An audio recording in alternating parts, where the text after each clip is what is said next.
माता जी से कहा, माँ एक बात बता, क्या क्या हमारे कोई पिताजी नहीं है? सुनीति ने कहा, लाल जो सबका पिता है वही तेरा भी पिता है। नहीं नहीं माँ, जैसे लौकिक पिता सबके है वैसा मेरा भी तो कोई होगा। मैया ने कहा, लाला जिनका राज चल रहा है यहाँ पर वो ही तुम्हारे पिताजी है। लाला बोले, माँ तो मैं आज पिताजी से मिलने जाऊंगा।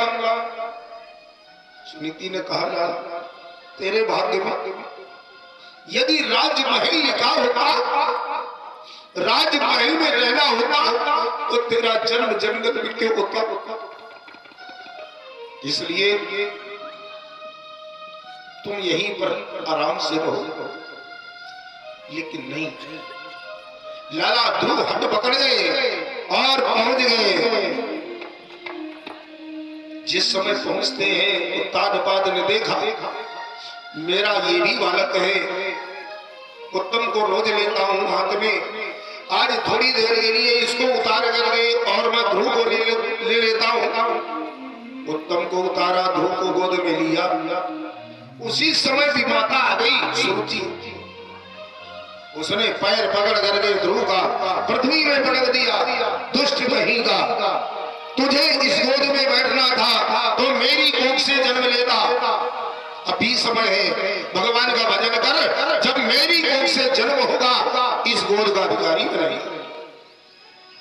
रोबत लाला माता ढिंग आयो, देखत जननी अब गोद उठायो। माता जी ने लाला को गोद में उठाया। लाला तुमने क्या अपराध किसी का किया है? क्यों रो रहे हो? किसी ने मारा है क्या? जो कहने लगे, माँ मुझे ना किसी ने मारा है और ना ही मैंने किसी का अपराध किया था। फिर तेरे रोने का कारण क्या है? बता तो सही। ध्रुव बोले, माँ मैं आज पिताजी की गोद में पहुंच गया। पिताजी ने तो मुझे गोद में ले ही लिया, लेकिन मेरी भी माता ने मेरा पैर पकड़ करके पृथ्वी पर रख दिया। और इस प्रकार की दुर्वचन कहे हैं। सुनीति ने कहा, लाल आखिर वो भी तेरी माँ है, यदि कुछ कह दिया तो कोई बात नहीं है।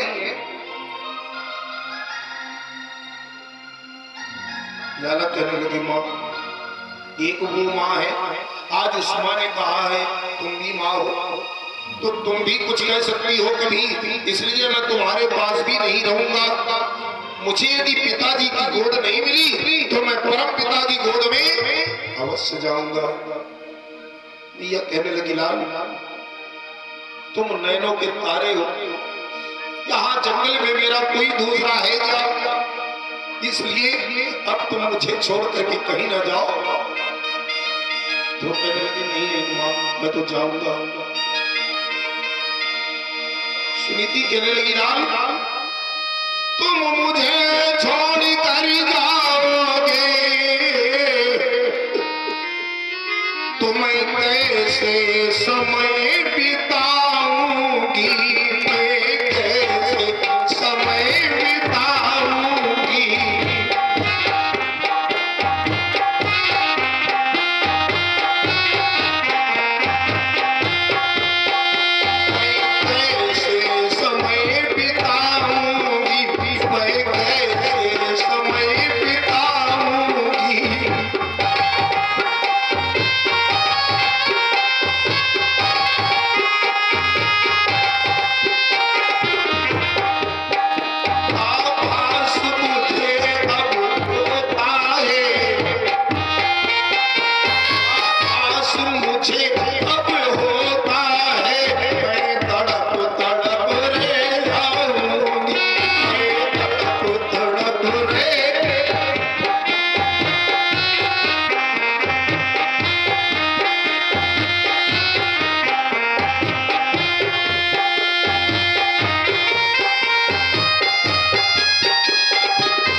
माता जी ने बहुत कुछ कहा, लेकिन क्या हुआ?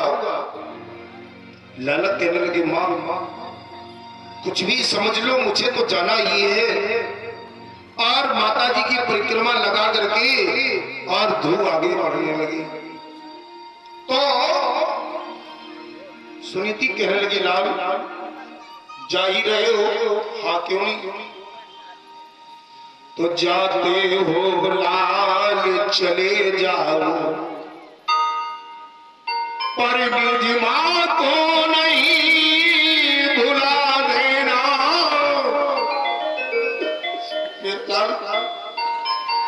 जब से मैंने तुम्हारा जन्म दिया है मुझे छोड़कर कहीं नहीं गए, आज मुझे छोड़कर के तुम जा रहे हो तो मेरी याद तुम्हें वहां जरूर आएगी। जब याद मेरी आए तुमको दो अश्रु वहीं पे बहा देना। जब मेरी याद आए तो दो आंसू बहा देना मेरे लाल। लेकिन एक बात याद रखना, क्या बसी तो ना तो तुम्हें ध्यान रहे, प्रभु चरणों से मन को न हटा देना। यदि जा ही रहे हो तो जाओ, मैं पत्थर हृदय पर रख करके तुम्हें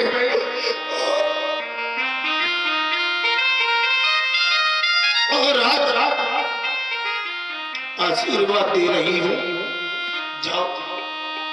लेकिन जब मेरी याद आए तो मेरी याद में आंसू गिरा देना, पर परमात्मा के चरणों से अपने मन को मत हटाना।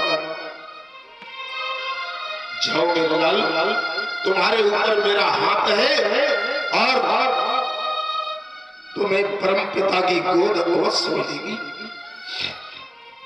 जिस बालक को माता पिता का आशीर्वाद मिल जाए, जिस माँ ने जन्म दिया है बालक को, और माँ यदि उसे आशीर्वाद प्रदान कर दे तो नारायण उसका कोई भी संसार में कुछ बिगाड़ा नहीं कर सकता है। लाला ध्रुव माता जी की परिक्रमा लगा करके और नारायण चल पड़े। चले जा रहे हैं, जैसे ही नारद बाबा नारायण नारायण करते हुए आ गए, बोले लाला चलो, रास्ता भूल गए हो क्या? चलो हम तुम्हें तुम्हारे घर तक भेज दें। लाला बोले नहीं, हम रास्ता नहीं भूले। फिर बोले हम जंगल ही जा रहे। क्यों? कारण बताए। नारद जी बोले घर में सब खटपट होती रहती है, चलो समझा देंगे। ना बाबा, मेरा नाम ध्रुव है। ध्रुव माने होता है सत्य। मैं तो जाऊंगा। नारद जी बोले एक बात बता, तुझे पता भी है कि वो परमात्मा मिलेगा कहां? बोले ये तो पता नहीं है, लेकिन प्रयास कर रहा हूं, जा रहा हूं। तो बोले इतना यदि अटल तुम्हारा विश्वास है तो मैं तुम्हें बता देता हूं, सीधे चले जाओ वृंदावन और वहां एक ही मंत्र का जाप करना, तुम्हें परमात्मा की प्राप्ति हो जाएगी। कौन सा मंत्र दिया? आप लोग भी बोलेंगे, जानते तो सभी होंगे, है ना? 12 अक्षर मंत्र। बोले ओम नमो भगवते वासुदेवाय,